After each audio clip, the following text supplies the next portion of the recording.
We lived in East Harlem. In those days, you didn't have many cars. 1934, and they have horse-drawn wagons, and every time I'd be on the fourth floor of the house, or our house, we had a four-story house, and I looked down and I see those horses come by, and I wanted to be with those horses. So I started working in a bakery at night for 20 cents an hour. I'd save enough money so I could go anywhere where I could ride horses, Central Park, or wherever they rent a horse to me, I would go. I was just a natural on a horse. They couldn't believe when I first rode that I was riding in such a short period of time.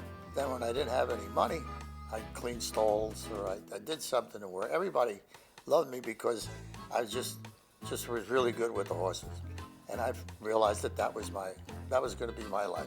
I went to school and whatnot, and one summer, my mother and father took me to a little town in upstate New York in the Catskill Mountains, and there was a fella there that was renting horses out.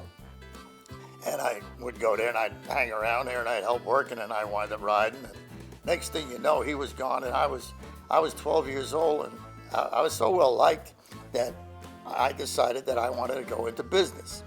So I had a partner, and he was a year younger than I am, and they shipped 7 horses to Lake Huntington at this place. So I took off for the summer from school because I didn't have to go to school, and I started in the horse business. That went all the way till I was the summer when I was 17. So that was 5 years I was doing that, 5 summers. And then when I went into the Navy, I'd go to the sale if I could. If I got to leave, I'd go to the sale. So I was continually staying active in the horse business. I let them know I was still around and whatnot. So when I was discharged in July 1st, 1955, I was on my way to Lake Huntington to the horses. I already had a bunch of horses turned out in the field that I was selling up there, or renting out or leasing out to camps or whatnot. But I always had the hunters on my mind and the jumpers. Because I watched everything else. Something told me that the other industries aren't going to make it as well as the hunters and the jumpers.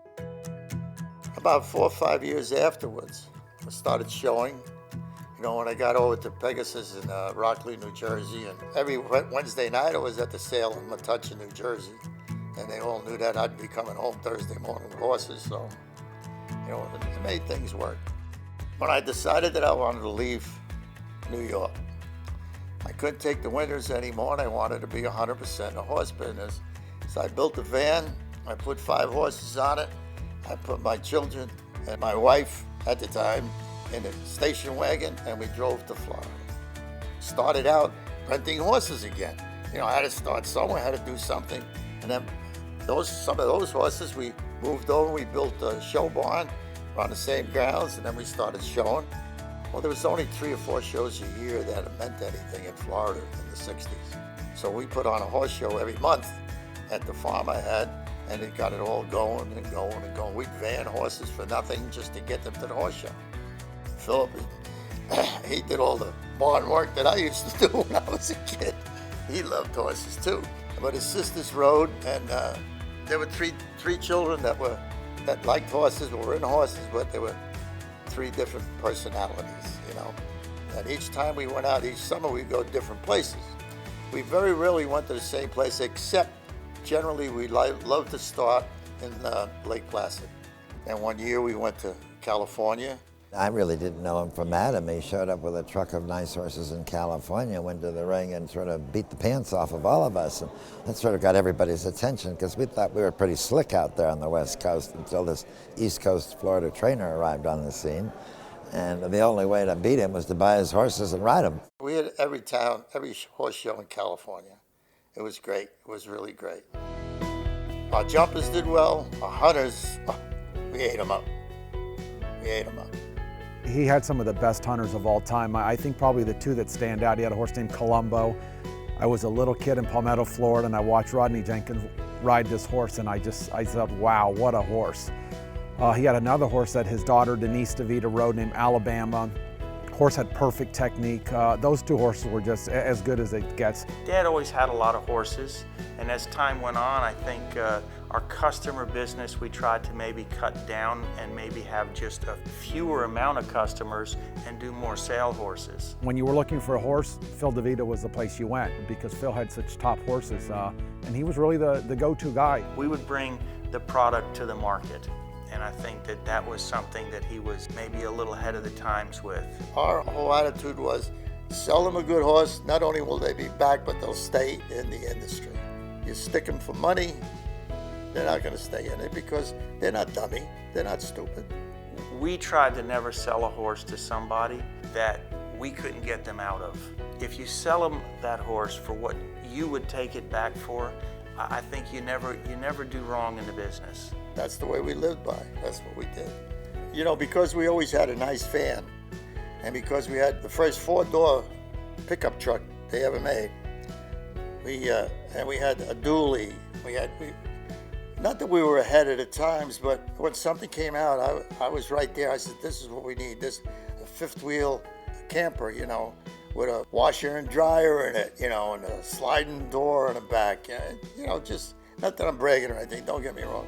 But everybody would always call me up. You know where we could find this? We know where we could find that. I says, well, the heck with this stuff. Here I am telling all these people where to go and what to do.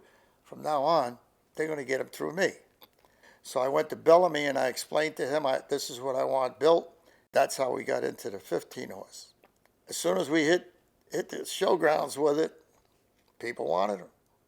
So I had a contract with him that every 3 months he would have one built for me. And that's what happened. I put him right in business. I made a millionaire out of him. To me and him, it was sort of a passion. We loved designing and doing the paint schemes and going and picking up those trailers and delivering them. And, you know, we'd have a new one before the next new one was built.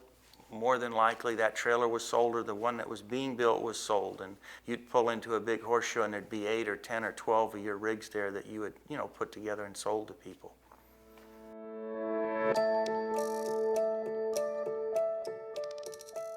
A friend of mine used to have horses in Florida, and I knew him up in New York. And Holiday Farms had a horse show at his place, Cherry Lane. He says, and you know the vicinity here and everything. He said, would you come and judge the show? So I drive to the barn, and I open the door, walk into the barn, and there's a blonde braiding a horse on a ladder, see? And I fell in love. I'm single now, I'm not, well, it was her. I didn't really know him. I knew that he was Jimmy's friend, Jimmy Dio's friend, and that they had been friends for many, many years.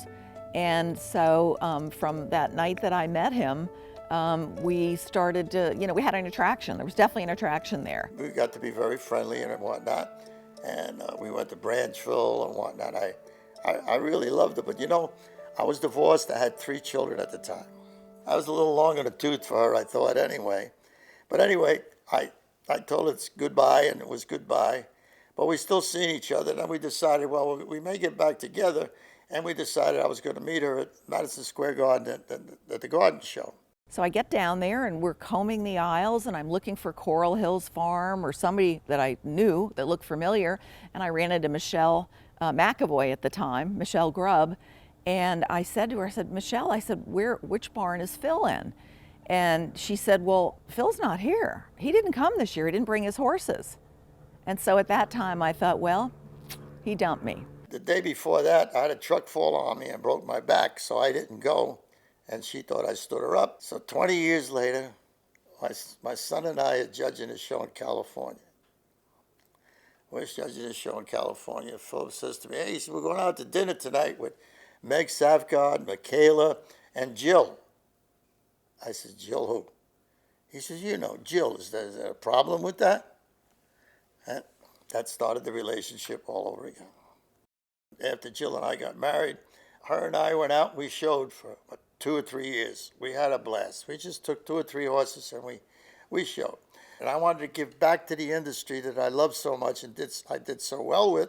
I wanted to give something back because I really missed my friends and everything, you know, my buddies. And so that's when I went back to judging. He's certainly sought after as one of the very knowledgeable jumper judges that are on the scene. But he's a very fair judge. He doesn't play any politics. I said, well, how did that horse do? I said, you know who was riding that horse? And he would say, I don't know, what was the number? Because he didn't really know. So I always knew he was honest about the way the horse moved, the way the horse traveled, who the winner was. It wasn't because who was riding the horse.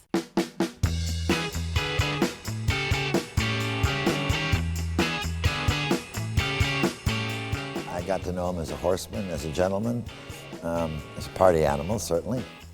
That's not going on there, is it? And we've just become great, great, great friends and have remained friends for 30, 40 years, whatever it's been. I always admired the relationships that he had because I always felt that they respected Phil. They respected the person that he was. They knew he was an honest guy. I can't say enough positive things about what a great guy is and what a pleasure and a privilege it is to be his friend. For me, he was really a mentor. He showed me a lot even as I was a little kid. I was very young, but I was always a student of the sport, and I really watched Phil, and I watched his daughter Denise. He developed her and he taught her. I think that Dad has always been a teacher. He's always been someone that wanted to help people and give them a direction and allow them to improve their lives. I don't think there is a number. It would be a countless number of people that Dad has helped. Way back in the day when I was just a little kid, Phil really sort of gave me a start. He always seemed to find me a horse. When we'd come to a horse show, I needed a horse for a medal final. Phil supplied it. I needed a horse for a junior hunter class. Phil supplied it. He was always somebody that was willing to help people, to teach people, to train people, to try and help people along their way.